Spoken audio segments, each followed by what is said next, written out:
थोड़ी देर में कैबिनेट की बैठक होने वाली है। मुख्यमंत्री योगी आदित्यनाथ लोक भवन पहुंच गए हैं। बैठक में कई अहम प्रस्तावों पर मुहर लगने की संभावना है।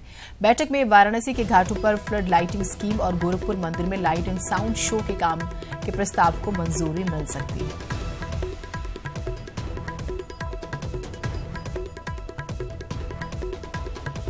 तो कैबिनेट की बैठक जो है वो आज होगी और उसमें कई अहम प्रस्तावों पर मुहर लगने की खबरें आ रही हैं, जिसमें से खासतौर से बैठक में वाराणसी के घाटों पर फ्लड लाइटिंग स्कीम और गोरखपुर मंदिर में लाइट एंड साउंड शो के काम के प्रस्ताव को मंजूरी मिल सकती है। रंजना हमारे साथ हमारी सहयोगी जुड़ी हुई है। रंजना जी, क्या कुछ महत्वपूर्ण आज कैबिनेट बैठक में रहने की संभावना है?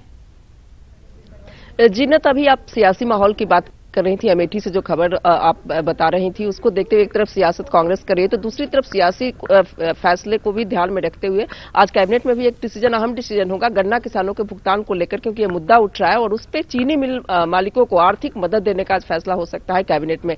तो इस तरह से फैसले तो कई हैं, लेकिन अहम फैसलों में एक अहम ये फैसला है, आगे चुनाव आने वाला है और इसमें चीनी मिल मालिकों की मदद करके गन्ना किसानों का भुगतान करा सकती है सरकार। तो इस तरह से आज एक बहुत ही महत्वपूर्ण फैसला आज यहाँ होगा और बनारस और गोरखपुर में जो पर्यटन को ध्यान में रखते हुए जो विकास की बातें हैं उस पर भी आज मुहर लगेगी, क्योंकि वहां पे light and sound system Gorakhpur में और फ्लड लाइट बनारस में लगेगा, उन सब के लिए होगी। कुंभ में जो बजट कुंभ के लिए जो होगा, जो बिजली होगी अस्थायी, उसके लिए आज बजट को मंजूरी मिल सकती है। तो बजट में कई फैसले हो सकते हैं, लेकिन अगर हम सियासत को ध्यान में रखते हुए जो फैसला होगा वो चीनी मिल मालिकों को आर्थिक मदद देने का फैसला हो सकता है, क्योंकि गन्ना किसानों को सरकार को भुगतान कराना है और आज कैबिनेट में अहम फैसला हो सकता है। जी जीनत, आपने गन्ना किसानों का जिक्र किया। रंजना जी, हाल फिलहाल के दिनों में काफी नुकसान गन्ना किसानों की वजह से भी या उनकी नाराजगी की वजह से सरकार पहले ही उठा चुकी है और शायद इस चीज को समझ रही है। बिल्कुल जीनत, कारण है क्योंकि पश्चिमी उत्तर प्रदेश में जो हाल हुआ और उसके बाद जो लगातार किसान हावी होते दिख रहे हैं, गन्ना किसान लगातार इन मुद्दों को उठा रहे हैं। तो आज का जो फैसला है इसको सियासत से देखा जा सकता है, क्योंकि जो किसानों का मुद्दा उठ रहा है, गन्ना किसानों का भुगतान नहीं हो पाया है, तो सरकार किसी तरह प्रतिबद्धता अपनी जाहिर करेगी। बिल्कुल, आपसे हम अपडेट्स लेते रहेंगे इस कैबिनेट बैठक पर और क्या कुछ महत्वपूर्ण हो सकता है। पर्यटन भी जहन में है सरकार के, तो कुछ सियासी मुद्दे भी जहन में हैं जिस पर सरकार जो है एक्टिव नजर आ रही है। पंडित दीनदयाल उपाध्याय की जयंती पर आगरा में भव्य कार्यक्रम का आज आयोजन किया गया है, जहां सीएम योगी और राज्यपाल राम नाईक पंडित दीनदयाल जी की प्रतिमा का अनावरण करेंगे। ये मूर्ति 12 फीट ऊंची मेटल की है और भीमराव अंबेडकर विश्वविद्यालय में लगाई गई है। मुकम्मल तैयारियों का जायजा लिया हमारे आगरा सहयोगी ने।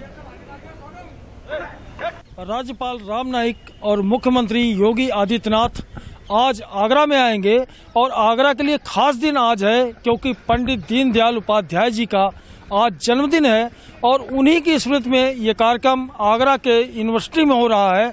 और इसी यूनिवर्सिटी में ये जो आप देख रहे हैं ये स्थल है, वो कार्यक्रम स्थल, और यहाँ ये प्रतिमा लगाई गई है दीनदयाल जी की और इसी प्रतिमा का अनावरण होना है मुख्यमंत्री के हाथों, राज्यपाल राम नाईक के हाथों। तो कार्यक्रम की तैयारी पूरी कर ली गई है। एकात्मवाद के जो जनक थे उस सिद्धांत पे बीजेपी चलती है और सरकार भी दीनदयाल जी के कामों को, जो उनके कार्य थे, जो उनका सिद्धांत था, उसी पे अमल कर रही है। और दीनदयाल जी की शिक्षा भी आगरा में हुई थी और आगरा से मथुरा जाने वाले रास्ते पे नगला चंद्रभान इलाका फरा के पास वहीं दीनदयाल जी का जन्म हुआ था। तो आज का दिन बेहद अहम है भाजपा के लिए, सरकार के लिए और देश के लिए, क्योंकि पंडित दीनदयाल उपाध्याय जी की आज जयंती है और उनकी जयंती के अवसर पर उनकी प्रतिमा का आज लोकार्पण होगा। साथ ही साथ दीनदयाल संस्थान के एक भवन का भी लोकार्पण किया जाएगा। तो बेहद महत्वपूर्ण है आज का दिन और मुख्यमंत्री, राज्यपाल के साथ साथ ऊर्जा मंत्री और मंत्री भी यहाँ मौजूद रहेंगे। तो उत्साह का माहौल है यहाँ आगरा में और सबको इंतजार है अपने सीएम का, अपने राज्यपाल का। कैमरामैन बंटी के साथ